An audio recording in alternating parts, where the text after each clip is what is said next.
তাল চেলে নিলাম। তারপর আগে থেকে নারকেল কুড়িয়ে রেখেছিলাম, সুজি আর ময়দা আগে থেকে ভিজিয়ে রেখেছি। তার মধ্যে একে একে দিয়ে দিলাম তার মধ্যে। তারপর দেখবে একে একে সব কিছু দিয়ে দেব। নারকেলটা আগে সম্পূর্ণটা দিয়ে নিই।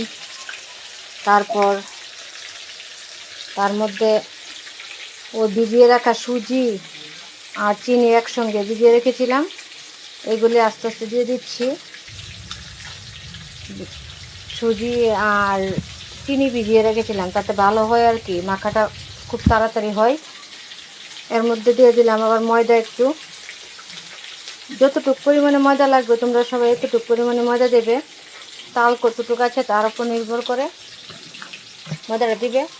এইভাবে মেখে নেবে, যেমন দানা দানা না থাকে, একদম ক্লিন করে সুন্দর করে মেখে নেবে, যেমন দানা দানা না থাকে। তারপর তেলের মধ্যে দিয়ে একটু একটু করে ডালের বড়ার মতন ভেজে নিলেই হয়ে যাবে আমাদের তালের পিঠা।